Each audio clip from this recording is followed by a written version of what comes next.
It's bittersweet, isn't it? When the phone rings is racing toward its finale, with just 2 episodes left. Episode 10 hit us like a tidal wave, with SaEon's desperate, heart-wrenching confession sending shockwaves through the nation.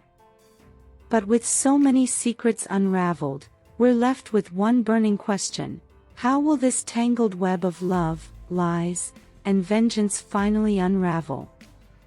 What's next for SaEon and HeeJoo's love story? Will SaEon's revelation bring redemption or ruin?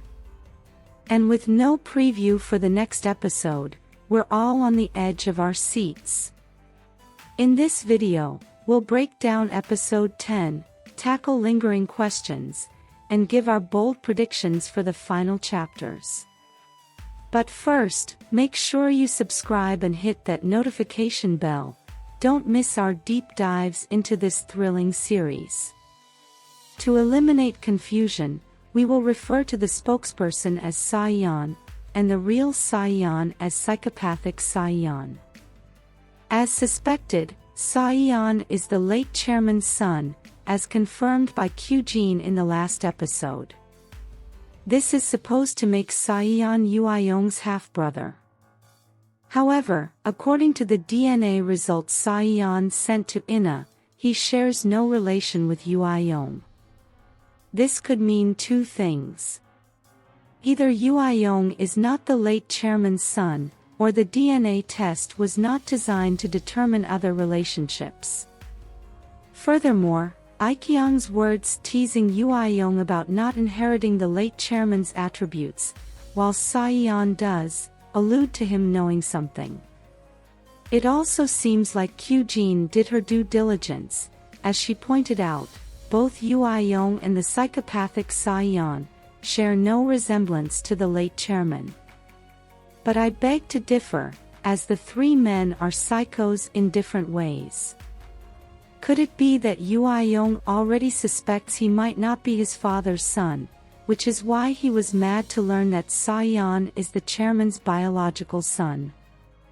Meanwhile, the mysteries in the series have unraveled. The late chairman didn't register SaEon's birth, or give him a name, because he already had ulterior motives. He let the fisherman foster him until he needed him. From Ina's observation, it seems SaEon is older than psychopathic SaEon. This means the chairman had him before his psychopathic grandson was born. Maybe, knowing UiYong is not his biological child, and finding him lacking, he had SaEon, hoping he'd somehow groom him into his replacement.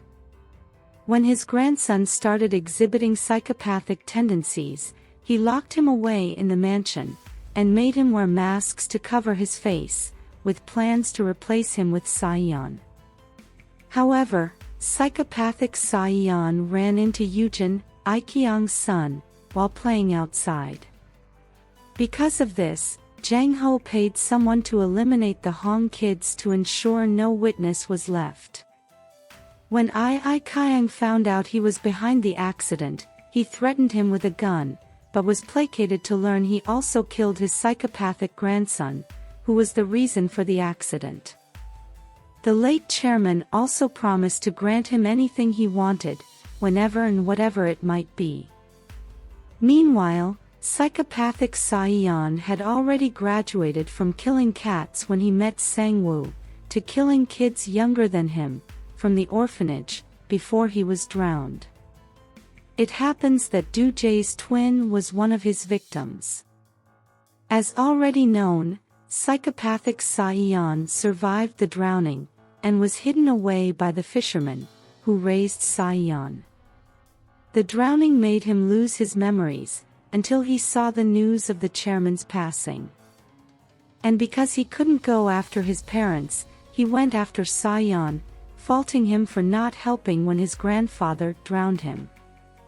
To seek revenge, Do-jae teams up with psychopathic SaEon, unaware he's the culprit behind his twin's disappearance, and then seeks SaEon out.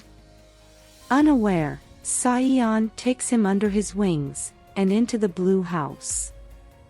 This is where I find plot holes. How did Jae and psychopathic SaEon link up? If you noticed, psychopathic SaEon said to SaEon, "So you're the master," indicating they never met. Psychopathic SaEon didn't even know Jae worked with SaEon. From his reaction when Jae confronted him about being the real SaEon, it looks like he knew his accomplice was one of his victim's family, and was after him. What's more, they knew so much about SaEon's personal life, which is not public. Only family members knew the sisters were swapped during the wedding. Also, how did Jae know of HeeJoo's biological father's nursing home? It should make sense if someone in the family is involved.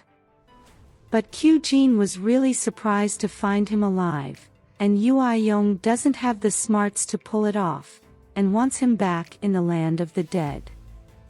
However, it seems Kyujin finally decided to align with her psychopathic son, as she saw him before he kidnapped HeeJoo. She should know he was up to no good. Meanwhile, SaEon has always loved HeeJoo, and confessed his feelings in the last episode. For him, HeeJoo was the light at the end of a dark tunnel. He found solace in her, when nightmares of assuming psychopathic SaEon's place tried to consume him. He set in motion plans to expose the Baeks' corruptions, as he'd witnessed the black bags.